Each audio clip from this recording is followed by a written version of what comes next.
बिस्मिल्लाहिर्रहमानिर्रहीम, अस्सलाम वालेकुम। प्राइम मिनिस्टर इमरान खान साहब का एक तवील इंटरव्यू, जिस इंटरव्यू में इमरान खान साहब ने अपनी हुकूमत की 2 साल कारकर्दगी पर तो बात की ही, लेकिन कुछ पॉइंट्स ऐसे थे जिस पे शायद तमाम पाकिस्तानी इमरान खान साहब की राय जानना चाह रहे थे। मीडिया में बहुत लोगों को तजस्सुस था कि इन चीज़ों के ऊपर इमरान खान साहब का क्या मौक़िफ़ है। उस्मान बुज़दार साहब हों, जहांगीर तरीन साहब का मामला हो, इसराइल का मामला हो, कुछ दीगर इशूज़ थे। तो इमरान खान साहब ने जो आगाज़ किया इंटरव्यू का, उसमें इंपॉर्टेंट पॉइंट्स पे जल्दी जल्दी बात कर लेते हैं। इमरान खान साहब ने कहा पहला साल बहुत मुश्किल था, मुल्क डिफ़ॉल्ट होने की तरफ जा रहा था, कर्ज़े लेकर और कर्ज़ों की किस्तें अदा की गई। उन्होंने कहा इदारे तबाह हाल हैं, हर तरफ बर्बादी बर्बादी थी, रुपये के ऊपर बर्डन था। और उन्होंने कहा कि उस वक्त सबसे इंपॉर्टेंट मसला ये था कि मुल्क को डिफ़ॉल्ट होने से बचाया जाए। उन्होंने बताया कि सबसे बड़ा मसला जो है वो करंट अकाउंट डेफिसिट था। $20 अरब का करंट अकाउंट डेफिसिट था, यानी जो डॉलर हमारे पास आने थे और जो डॉलर हमने पे करने थे, उनमें जो फ़र्क था वो $20 अरब का था, और वो $20 अरब डेफिनेटली कर्ज़ों से ही पूरा करना था। इमरान खान साहब ने यह भी बताया कि नबी करीम सल्लल्लाहु अलैहि वसल्लम की ज़िंदगी के बारे में, रियासत मदीना के बारे में 8th 9th और 10th की किताबों में पढ़ाया जाएगा। इमरान खान साहब ने कहा कि कुछ लोग हैं पाकिस्तान में जो अपने आप को प्रिविलेज समझते हैं, वो समझते हैं कि वो कानून से बालातर हैं और उनको प्रिविलेज हासिल है। वो कहते हैं कि इनको नैब बुलाए तो 200 लोगों के साथ जाके पथराव करते हैं, और अदालतें इनके खिलाफ फैसला दें तो कहते हैं मुझे क्यों निकाला। और जब मुल्क से बाहर जाने लगते हैं कहा जाता है कि बीमार हैं, और नेल्सन मंडेले की तरह जो है वो बाहर चले जाते हैं। इमरान खान साहब ने तस्दीक की कि IPPs के साथ मुआहदा हो गया है, और उन्होंने कहा दीगर भी जिनके साथ अभी नहीं हुआ है उनके साथ मुआहदों पर नज़रसानी की जाएगी। महंगी बिजली जो है वो दी जा रही थी, और जो मुआहदे किए गए उसमें किकबैक्स लिए गए, आवाम नहीं किसी और के मफादात को प्रोटेक्ट किया गया। डॉलर्स में पे किया जाता था, बिजली ख़रीदें या ना ख़रीदें, जितनी बिजली की पैदावार की कैपेसिटी थी उतने पैसे जो हैं वो पे करने पड़ते थे। इसके बाद इमरान खान साहब ने कहा लॉकडाउन के मामले पर मुझ पे बहुत अटैक किए गए, मुझ पर तनकीद की गई, कहा गया कि मैं मुल्क को तबाह कर रहा हूँ, बर्बाद कर रहा हूँ। उन्होंने कहा मेरी हिकमत अमली ये थी कि हम अमेरिका नहीं हैं, हम वो मुल्क नहीं है जिनके पास बहुत पैसा है, यहाँ पर करीब लोग हैं और लोग भूख से मरने लग जाएंगे, इसलिए मैंने स्टैंड लिया और मेरा मौक़िफ़ बाद दुरुस्त साबित हुआ। वो कहते हैं हालांकि अपोजिशन हो गया, बहुत सारे लोग मुझ पर तनकीद कर रहे थे क्योंकि वो उन मुल्कों को देख रहे थे जो फाइनेंशियली स्ट्रॉन्ग हैं, उन मुल्कों को देख के, और वो कह रहे थे कि जी हमें भी उसी तरह की हिकमत अमली अपनानी चाहिए। उन्होंने कहा कि शुगर के मामले में उन्होंने कहा कि कार्टेलाइजेशन थी, उन्होंने कहा माफिया है, उन्होंने कहा कि चीनी जो है वो बहुत महंगी बेची जा रही थी, उन्होंने कहा कि इन टैक्स चोरी की जाती है, 2 बुक्स रखी हुई हैं, किसानों का इस्तेसाल किया जाता है। इस पर इमरान खान साहब ने कहा कि अभी भी चीनी 110 रुपये मिल रही है, इस पर आप क्या कहते हैं। तो उन्होंने कहा कि जी मुश्किल वक्त है, ये गुजर जाएगा, लेकिन हम हमेशा के लिए इस माफिया को लगाम डालने जा रहे हैं। और उन्होंने कहा कि क्योंकि मैं खुद किसी माफिया का हिस्सा नहीं हूं तो इसलिए मैं इस माफिया के खिलाफ लड़ूंगा। जहांगीर तरीन साहब के हवाले से सवाल हुआ तो इमरान खान साहब ने कहा कि मुझे बहुत अफसोस है कि जहांगीर तरीन ने ख़ासतौर पर पिछले 7-8 साल में बहुत मेहनत की। मेरे अलावा जिसने सबसे ज़्यादा मेहनत की वो जहांगीर तरीन है, और ये जहांगीर तरीन जो हैं वो मेरे दोस्त भी थे और मेरे बहुत करीब थे। और जब इस कमीशन रिपोर्ट में उनका नाम आया तो मुझे बहुत अफसोस हुआ, और अभी उनको गिल्टी तो करार नहीं दिया गया, लेकिन रिपोर्ट आ चुकी है, मामला इदारों के पास है, इदारे ही फैसला करेंगे।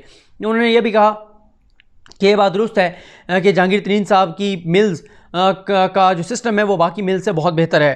उन्होंने ये भी कहा कि शुगर मिल्स एसोसिएशन ने धमकी दी, वाजिद ज़िया को लेटर लिखकर धमकी दी कि अगर जो है वो आपने हमारे खिलाफ कार्रवाई ना रोकी तो हम चीनी गायब कर देंगे। उन्होंने कहा अभी भी ये हुआ है कि हमने तहकीकात कराई हैं तो बहुत बड़ी तादाद में चीनी जो है वो सिंध भेजी गई है और वहाँ पर जो है वो स्टॉक की जा रही है, वहाँ पर छुपाई जा रही है। उन्होंने कहा कि जब हमने इनको जो एक्सपोर्ट की इजाज़त दी थी और उसके ऊपर सब्सिडी भी दी थी, वो इसलिए दी थी कि हमें उस वक्त डराया गया था, हम नए नए आए थे कि हम क्योंकि हमारे पास चीनी ज़्यादा पड़ी है तो हम गन्ना जो है वो नहीं खरीदेंगे। तो हमने कहा कि ऐसा ना हो कि किसान सड़कों पर हों, तो इसलिए हमने गन्ना ख़रीद लिया था, लेकिन अब हम ब्लैक मेलिंग में नहीं आएंगे।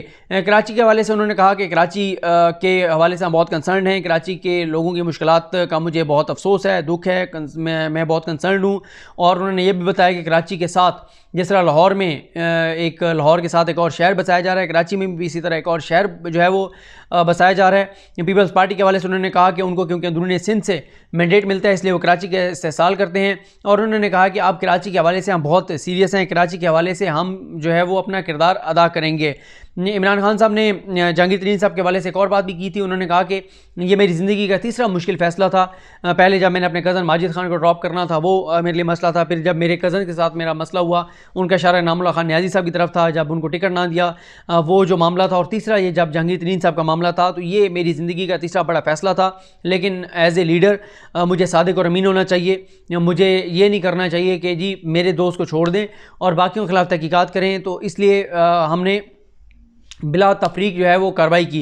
उन्होंने अपोजिशन का कहा, उन्होंने कहा अपोजिशन NRO चाहती है, केसेस से बचना चाहती है, और अगर मैं इनको NRO दे दूं तो मैं आराम से हुकूमत कर सकता हूं, लेकिन मैं इनको NRO नहीं दूंगा, ये मुल्क के साथ गद्दारी होगी। और उन्होंने ये भी कहा कि मुल्क के साथ गद्दारी के अलावा मैं अल्लाह ताला को क्या जवाब दूंगा। इसके बाद उस्मान बुज़दार साहब के हवाले से जब सवाल हुआ तो उस्मान बुज़दार साहब पे उन्होंने भरपूर एतमाद का इजहार करते हुए कहा कि उस्मान बुज़दार जो हैं पहले 2 साल ज़ाहिर है उन्होंने कहा बहुत सारी चीज़ें वो सीख रहे थे। उन्होंने कहा मैंने बहुत कुछ सीखा है 2 साल में। और उन्होंने कहा कि उस्मान बुज़दार जो हैं उनके खिलाफ ये झूठा प्रोपेगेंडा किया जाता है। उन्होंने उस्मान बुज़दार साहब के हवाले से ये भी कहा कि नैब ने जिस केस में उनको बुलाया हुआ है वो एक मजाक है। नैब को इस तरह से एक बड़े सूबे के वज़ीर आला को बुला के शकूक व शुबहात पैदा नहीं करने चाहिए थे। पहले हमने देखा कि अपोजिशन नैब के किरदार पर सवाल उठाती थी, फिर अदालतों ने सवाल उठाया। तो अब प्राइम मिनिस्टर पाकिस्तान ने भी नैब के कंडक्ट पर सवाल उठाया है कि एक केस ऐसा जिसमें कोई दमखम नहीं है, उसमें उस्मान बुज़दार साहब को जो है वो तलब किया गया है। इमरान खान साहब ये कहते हैं कि रिंग रोड वाला जो मामला है वो भी मुझे सारी उसकी हकीकत पता है, वो बिल्कुल गलत है, उसमें उस्मान बुज़दार का कोई किरदार नहीं है। ये उस मामले की बात कर रहे थे जो एंकर इमरान रियाज खान साहब ने वीडियोज़ की हैं उस्मान बुज़दार साहब के ऊपर। और इमरान खान साहब ने एक बहुत इंपॉर्टेंट बात की है, ये बहुत बड़ा इंकशाफ था कि जब भी उस्मान बुज़दार के खिलाफ कोई चीज़ आती है तो मैं उसकी तहकीकात करवाता हूँ IB के ज़रिए, जो पाकिस्तान की सिविल एक खुफिया एजेंसी है उसके ज़रिए। और इमरान खान साहब ये भी कहते हैं कि उस्मान बुज़दार क्योंकि मीडिया के ऊपर नहीं जाते, मीडिया के साथ इंटरेक्शन नहीं है, इसलिए उनके खिलाफ प्रोपेगेंडा होता है। वो कहते हैं कि उस्मान बुज़दार के खिलाफ जो मुहिम चलती है उसमें मेरी पार्टी के लोग भी शामिल हैं। उसकी वजह यह है कि ये वो लोग थे जो वज़ीर आला पंजाब बनना चाहते थे, और ये बड़ी एक तवील फहरिस्त है उन लोगों की जो कि वज़ीर आला पंजाब बनना चाहते थे। इमरान खान कहते हैं कि अगर उस्मान बुज़दार पे कोई सीरियस केस होता, अगर उसमें कोई दमखम होगा, तो सबसे पहले मैं उस्मान बुज़दार को कहूँगा कि वो ओहदे से अलग हो जाए। इमरान खान साहब ने निजकारी के हवाले से कहा कि हम निजकारी जिस तरह करनी चाहिए थी नहीं कर सके क्योंकि इदारे खसारे में बहुत ज़्यादा थे, ख़रीदार भी मुश्किल हैं। उन्होंने मिसाल दी कि PTV में जो है वो उन्होंने मिसाल दी कि PTV के 14 अरब रुपये जो हैं वो सिर्फ जो है वो पेंशन में चले जाते हैं। उन्होंने कहा कि ओवरऑल अगर पाकिस्तान में पेंशनर की हम बात करें वफाकी इदारों में तो 460 अरब पेंशन की मद में जाते हैं। उन्होंने कहा कि अब हम ऐसा बोर्ड बना रहे हैं जिसमें पेंशनर्स का पैसा जाए वो इन्वेस्ट हो ताकि ये बर्डन हमारे ऊपर से कम हो।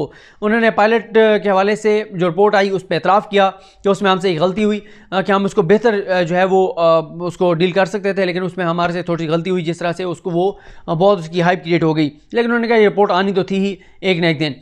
FBR के हवाले से उन्होंने कहा कि हम इस्लाहात कर रहे हैं और बहुत बड़ी तब्दीलियाँ आपके सामने आएंगी।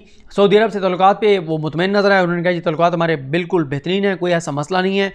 उसके बाद इसराइल के हवाले से उन्होंने 2 टोक मौक़िफ़ का इज़हार किया। उन्होंने कहा इसराइल को तस्लीम नहीं करेंगे, हम अल्लाह ताला को क्या जवाब देंगे कि जो फ़लस्तीनियों पे अवाम पे जुल्म हो रहा है तो हम इसलिए इसराइल को तस्लीम कर लें। कोई मुल्क अगर तस्लीम करता है तो उनका अपना मसला है, लेकिन हम इसराइल को किसी तरह से तस्लीम नहीं करेंगे। कायद-ए-आज़म ने भी इस हवाले से अपना मौक़िफ़ दिया था और उन्होंने कहा मेरा ज़मीर नहीं मानेगा और हम यानी पाकिस्तान कभी भी इसराइल को तस्लीम नहीं करेगा। ये कुछ सीधे मैंने इंपॉर्टेंट पॉइंट आपके सामने रखे हैं, लेकिन बहुत इंपॉर्टेंट जो पॉइंट था वो जहांगीर तरीन साहब वाला, इसराइल वाला और उस्मान बुज़दार साहब वाला इमरान खान साहब ने जो पॉइंट रखा, ये कुछ पॉइंट्स थे। मुझे अपनी दुआ में याद रखें। अल करीम हम सबका आमीन। अल्लाह हाफ़िज़।